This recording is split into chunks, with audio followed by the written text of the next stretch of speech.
Assalamualaikum warahmatullahi wabarakatuh. Bismillahirrahmanirrahim. Alhamdulillahirabbil alamin wassalatu wassalamu asyrafil anbiya wal mursalin sayyidina maulana Muhammad wa ala alihi washabbihi ajmain. Allahumma shalli ala sayyidina Muhammadin al-fatihi lima ughlika wal khatimi lima sabaq nasirul haqi bil haqi wal hadi ila siratikal mustaqim wa ala alihi haqqa qaddihi wa miqdarihil azim. Amma ba'd. Alhamdulillah, puji syukur kita tujukan kehadirat Allah Subhanahu wa taala. Allahumma shalli ala sayyidina Muhammad wa ala ali Muhammad. Salawat dan salam kita tujukan kepada junjungan kita Rasulullah sallallahu alaihi wasallam dan kepada seluruh keluarga beliau, sahabat beliau, kerabat beliau, juriat-juriat beliau, dan orang-orang yang mengikuti beliau hingga hari yaumil kiamah. Nama ulun Badrun bin Adul bin Antung bin Jalal, ulun Hadim daripada Rumah Al-Quran Assalam, Komplek Dinar Mulia, Kecamatan Gambut, Kabupaten Banjar, Provinsi Kalimantan Selatan. Kali ini ulun ingin berbagi pendapat, berbagi pengetahuan kepada seluruh kawan-kawan ulun, sahabat-sahabat ulun, dan juga pengunjung channel YouTube kami dimanapun berada. Kali ini kita ingin membicarakan tentang masalah ilmu pengetahuan yang bersifat fardhu ain. Karena mengingat pentingnya ilmu pengetahuan, ilmu yang wajib dipelajari oleh tiap-tiap orang Islam yang sudah akil balik, baik itu laki-laki ataupun perempuan, yaitu setelah kita beriman kepada Allah Subhanahu wa taala dan Rasul-Nya. Diwajibkan kepada kita mempelajari ilmu pengetahuan yang berkenaan dengan masalah i'tikad. I'tikad itu masalah simpulan daripada keyakinan, ngarannya i'tikad, yakni mengetahui sifat-sifat ketuhanan agar dapat memperbedakan antara Tuhan dengan makhluk, antara yang menyembah dan yang disembah, antara yang kadim dan dengan yang muhaddas, antara yang kadim dengan yang baharu. Disebut ilmu ini dengan ilmu tauhid atau ilmu usuluddin. Setelah kita mengetahui sifat-sifat ketuhanan, itu diwajibkan pula bagi kita menyembah kepada Allah Subhanahu wa taala. Dan kita kada mungkin bisa menyembah Allah Subhanahu wa taala tanpa kita mengetahui akan tata caranya, ilmunya.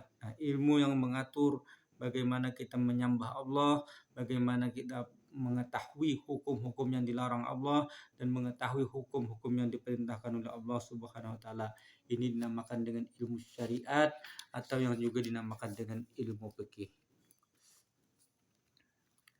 Setelah kita mengetahui akidah, kita mempelajari akidah kita sudah mempelajari bagian ilmu syariat yang disebut ilmu fikih, maka kita hendaklah mempelajari yang apa disebut dengan ilmu batin atau ilmu tasawuf, agar kita melaksanakan ibadah itu bisa disertai dengan zahir dan batin. Ketiga macam ilmu tersebut diwajibkan bagi kita mempelajarinya dengan istilah fardhu ain. Fardhu ain itu adalah kewajiban pribadi bagi setiap orang Islam, laki-laki ataupun perempuan, untuk mempelajarinya. Maka setelah kita mempelajarinya, maka hendaklah kita mengamalkannya.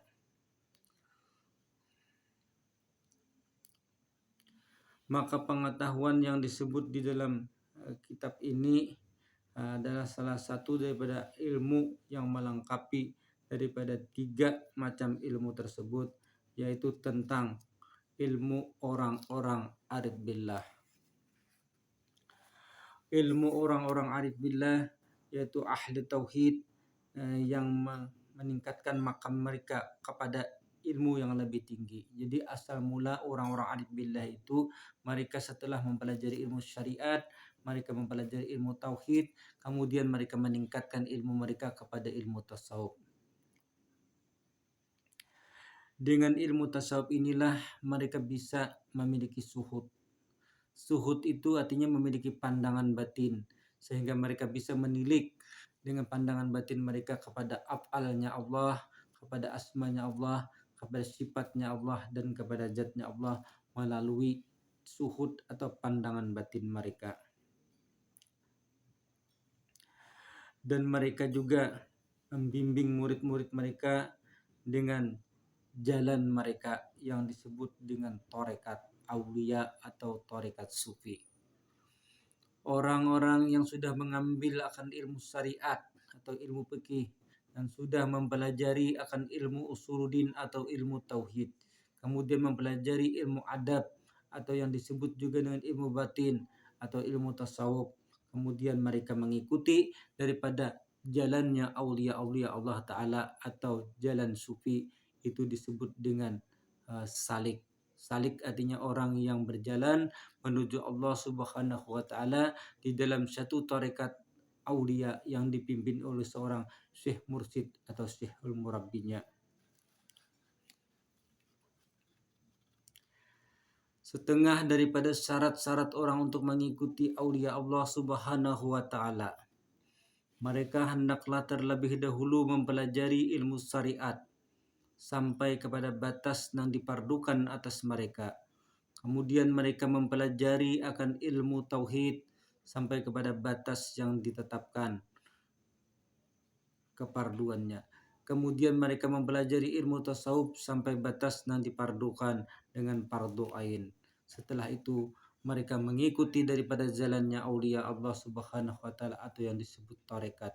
Di dalam tarekat ini mereka dididik dengan amaliyah, mereka dididik dengan tarbiyah, mereka dididik dengan ilmu, dan mereka dididik sampai usul kepada Allah Subhanahu wa Ta'ala oleh guru mursyid mereka di dalam tarekat.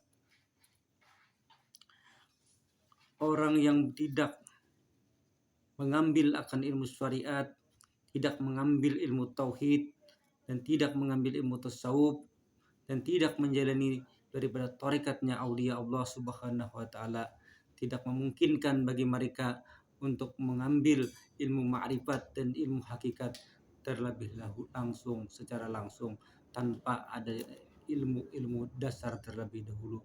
Karena itu adalah merupakan syarat orang yang disebut ahlinya untuk menerima ilmu hakikat dan ahlinya untuk menerima ilmu ma'rifat ialah orang yang sudah mengambil ilmu syariat, orang yang sudah mengambil ilmu hakikat, yang sudah mengambil ilmu tauhid dan sudah mengambil ilmu tasawuf, barulah dan sudah mengikuti daripada tarekatnya aulia Allah Ta'ala, barulah mereka bisa mengambil ilmu hakikat dan ilmu ma'rifat. Jika syarat-syarat ini mereka abaikan, maka mereka tidak memenuhi syarat untuk mengikuti ilmu ma'rifat dan ilmu hakikat atau ilmu hakikat dan ilmu ma'rifat. Para aulia-aulia Allah mereka memiliki cara masing-masing dalam mendidik murid-murid mereka, dalam membimbing murid-murid mereka sesuai dengan ilham yang didapatkan mereka dari Allah Subhanahu wa Ta'ala. Sekiranya inilah yang bisa kami sampaikan dalam video kali ini. Kurang dan lebihnya mohon maaf. Wabillahi taufiq wal hidayah. Assalamualaikum warahmatullahi wabarakatuh.